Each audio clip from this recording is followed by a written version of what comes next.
follow my own directions. I'll let everybody know that, and sorry for missing that, but for all of our microphones, to help the public hear, if you press the button as we speak, it'll transmit better. But I turn it over to Nicole. Okay, just bear with us while we get the presentation up.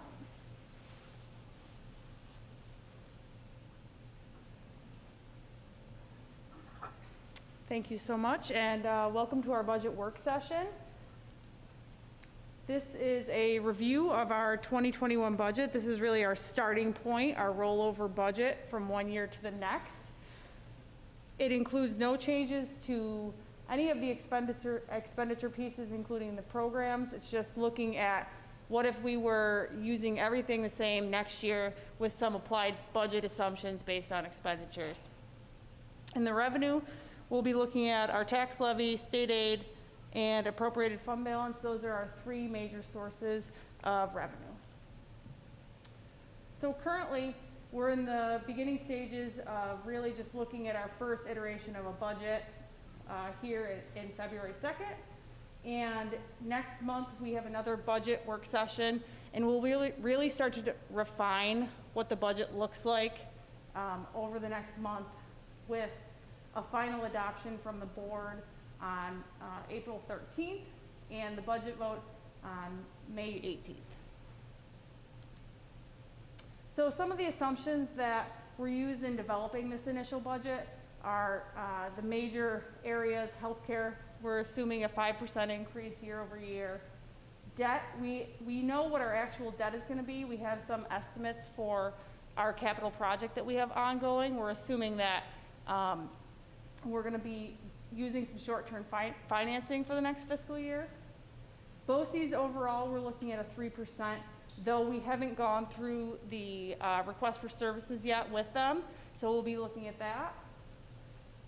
Salaries at 3 to 3.5% based on what our contractual obligations are, and our bus replacement plan of 10 buses per year. For revenue, we're looking at an estimated 1.62% increase, and that would be bringing us to what we think the cap is going to be for the tax cap.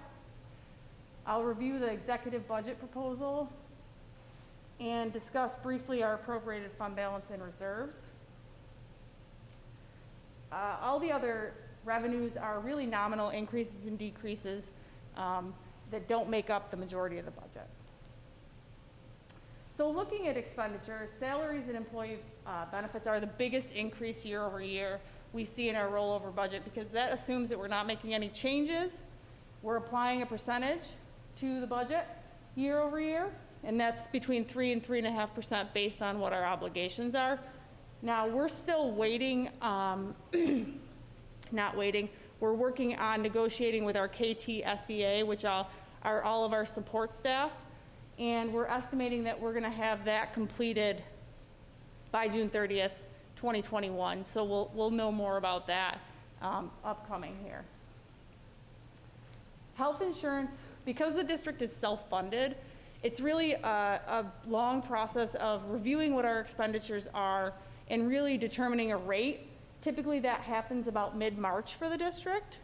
So we're continuing to look at that and digging in deep on what we feel we can determine our rates for the next fiscal year. One positive, given the economic conditions currently, we have noted that TRS and ERS have stayed fairly flat year over year, considering what's going on with the economy. So one of the other large known expenditures we have are our debt service expenditures. And as you can see, the net debt reduction is $239,000.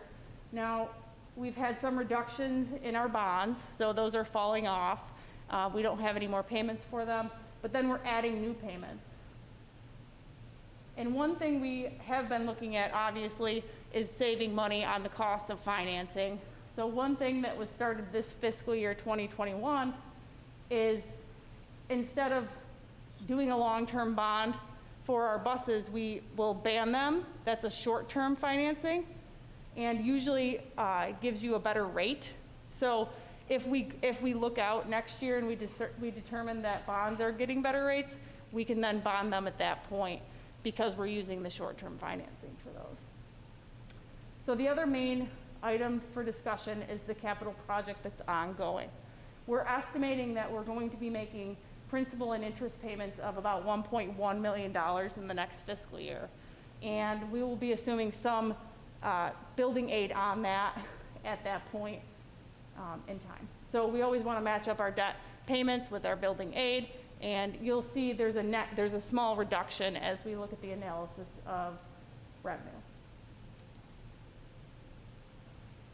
So overall, our expenditure budget, from budget to budget, 2.9%, 7% increase overall, or a little over $5 million. And as I discussed, contractual increases, health insurance and benefits, and retirement contributions are the largest pieces of this increase moving forward. So this will become more refined as we review more of our expenditures, including BOCES, looking at staffing and allocating our resources.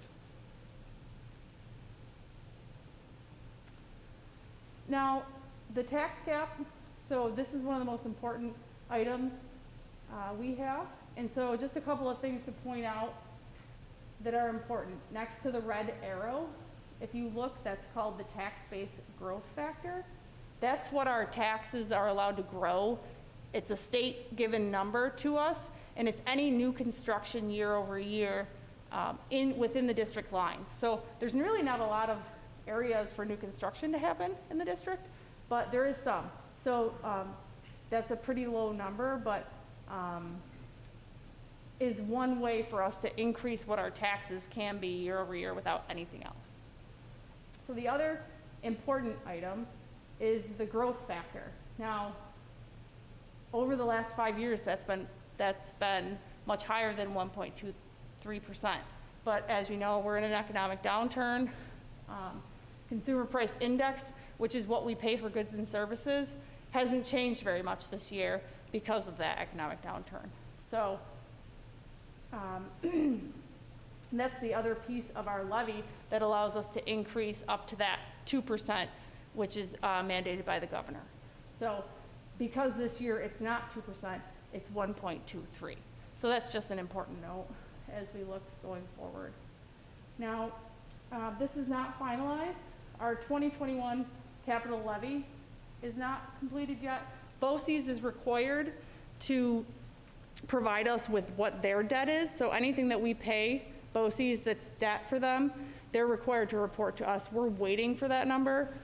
It will be done on time. This form is due to the state February 28th of the year. So this is a pretty good estimate. I don't feel like it's going to change much. So that's about what we can estimate.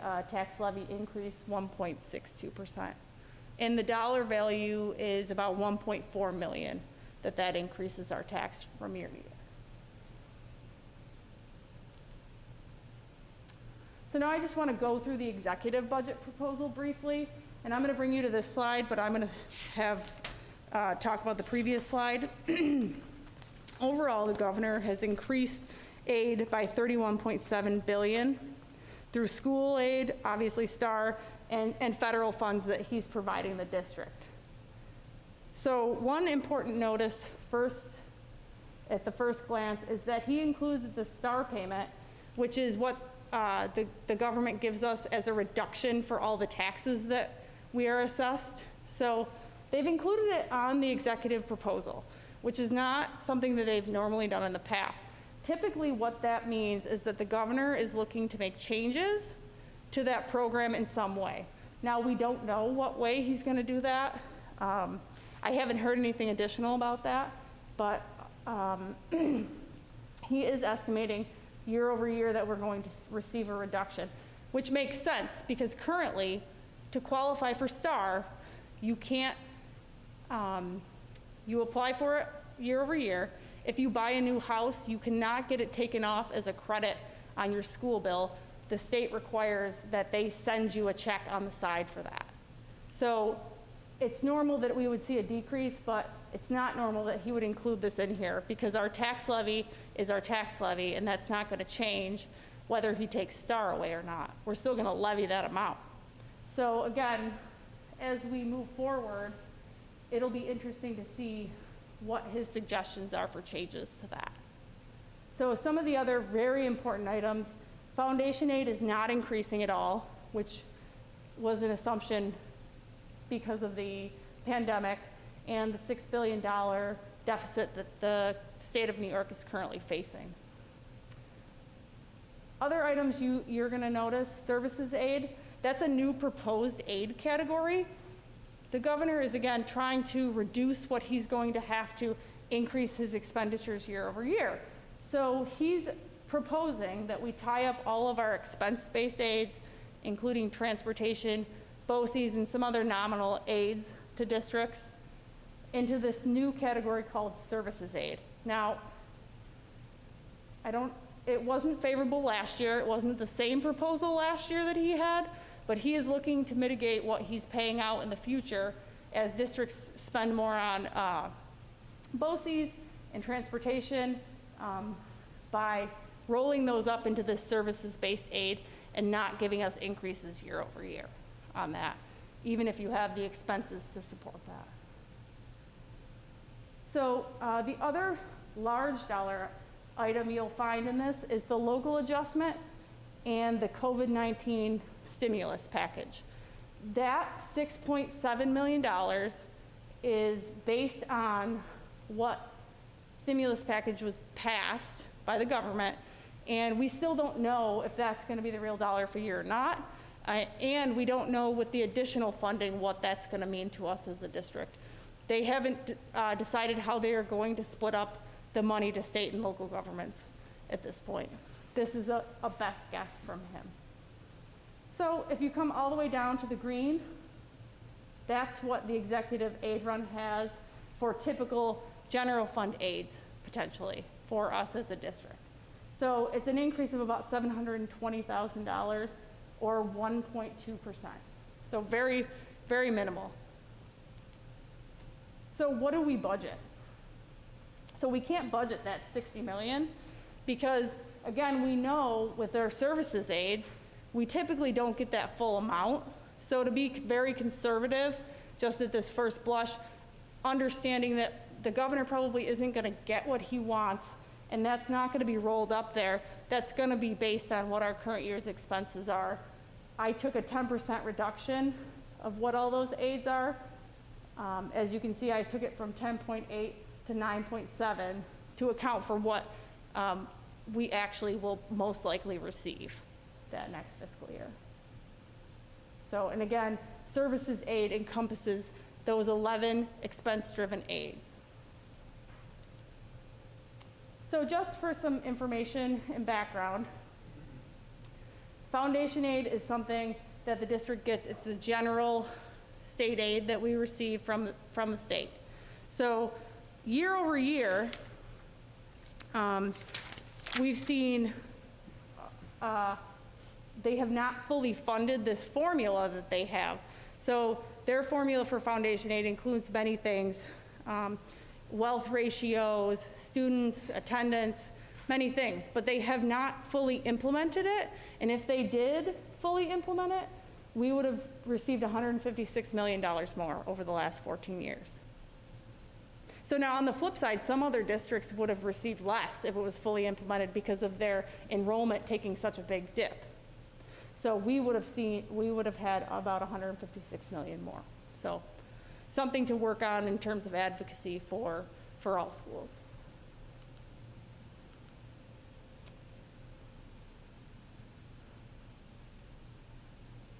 So this chart is our state aid over the years. And you can see in 29-10, we had about 43.7 million, and that reduces, and then with the GEA, the gap elimination adjustment, with the state's last economic financial crisis, and comes back up to about 51 million over the last, 51 and 52 over the last 4 fiscal years.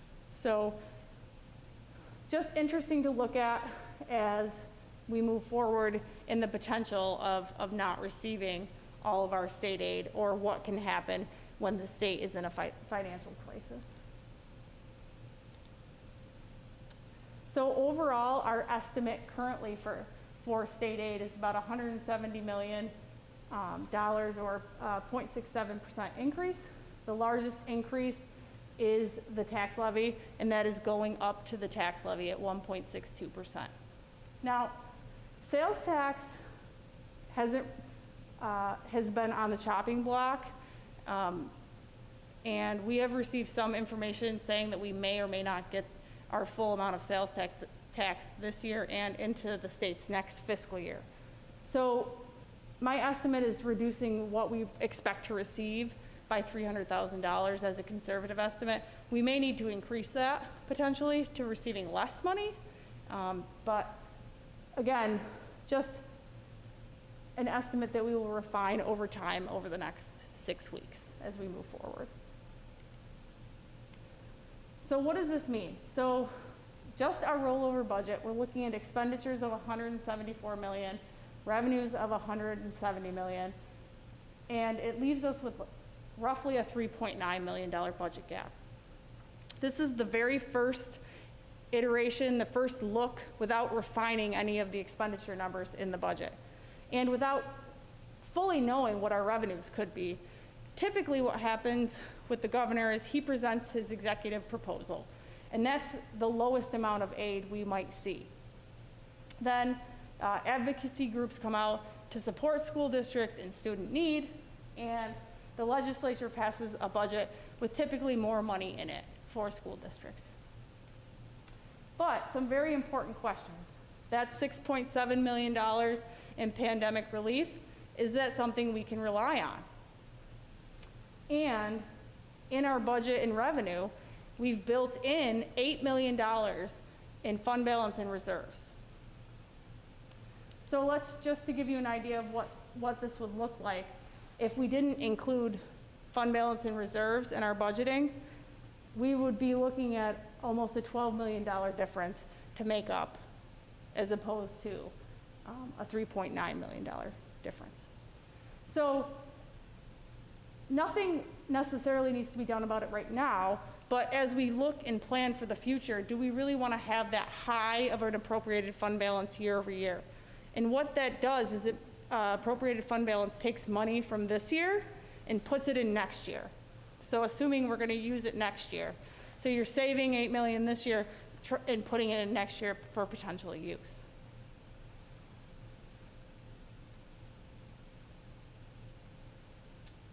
So as we move forward, it's just really more about closing the budget gap, looking at ways we can be more efficient in the district, and reviewing partnerships, doing a deep dive on staffing and reviewing that.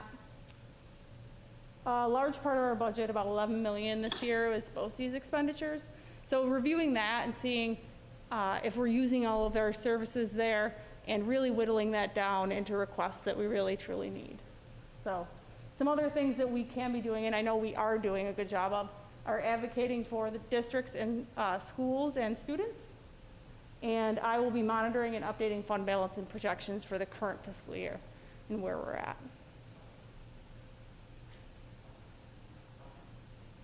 So that is all I have for you today. Does anybody have any questions? Yes, Assistant Superintendent, I do have a question that came from the Hodgson Russ client conference that I attended last month. One of the 3 half-day sessions was devoted to finance. And so I picked this up from their presentation. And I was wondering if there are any possible savings for our district to be found in refinancing old debt, like to do some refundings, examine anything that might be ripe for refunding, save some money? Sure. So our debt has to be eligible to be called, and we have 2 bonds that potentially could be eligible but are not right now, and they have very low interest rates. So when you look at the net savings versus what it's going to cost for attorney's fees and closing on bonds, sometimes it doesn't save. I have our financial advisors looking into that because the rates are so low right now. So it is something that we review. And we have moved to short-term financing for our buses because the rates are lower, with the option to put them out for bond if the rate does become higher than what we want.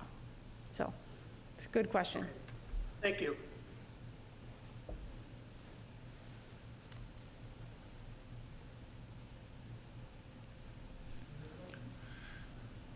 Just quick on the the bond acquisition notes. I'm only vaguely familiar with them. I know that they're a tool we've used in the past. Generally, I know we've financed our buses for 10 years, I think, in the past, and the ban is just for the front end of that. Is that correct? Or are bans actually able to be used for the full 10 years? So currently, we will ban for 5 years. So we get aided for transportation and the purchase of buses over 5 years. So typically, that's what we want to do. That's the way our current ban is set up for buses. So the plan for next year would be to buy 10 more buses, and we would do a larger ban or larger financing for those pieces, and so that would be for 5 years as well. So we wouldn't want to go past the 5 years, because then the revenue from the capital transportation aid falls off for us. Right, okay. So, does that answer your question? Yep. Okay, good.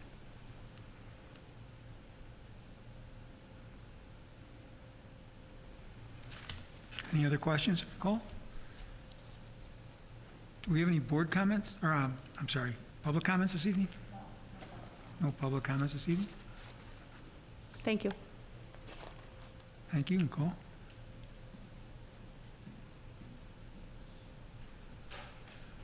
President Shamara, do you mind if I just close us off on that budget presentation? No, go ahead. Okay, so wonderful. And thank you very much, board members, for your questions. As we all work as a team to dig deeper into, the budget, we're worried about next year's budget, but we're worried about the future of Kenton. So the deeper we go into this, the more that we're trying to be strategic to set us up for long-range success as well. It's difficult during a pandemic, as you can imagine, and it's difficult of the unknowns because there are so many unknowns at the state level. I tend to sum it up, and Nicole has been a wonderful addition to the team. That question that you asked Dr. Riegstad about the refinancing, she was already on and already exploring. A good thing and a bad thing at the same time is that Kenton has had a good rating, so we've always had low rates because of our rating. So it's great to have that, but then it's not going to help you in a refi, okay, to put it into general terms when we're trying to get a better interest rate. But just to put it into an acronym, really, if you can kind of picture this, I don't have a chart that I can write this for you on, but just GAG, okay? First, GAG for, to put it into simpler terms, but grants are gonna be huge. We're continuing to pursue grants, any grants that we can for the district, and Nicole is working with our grant writers to look at then how we can not only apply and receive those grants, but then set up our programming based on it, including after school, summer school, things of that nature. So more to come on that. Advocacy, Nicole mentioned advocacy, and the biggest part of advocacy, that foundation aid has really been a killer for many districts, but you could see what it's done to Kenton, so we'll continue. And there's other things that we have used advocacy on in the past and will continue to in the future.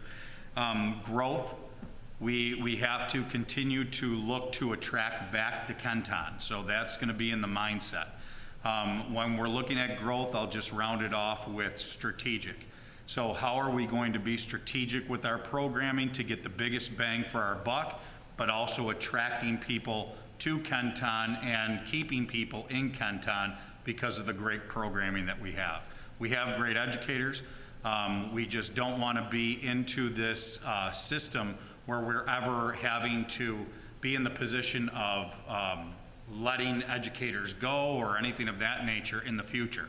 So the way that we prevent that in the future is by being very strategic now and building up the best that we can over the next several years with our programming and that sustainability. So just to sum it up, mindset.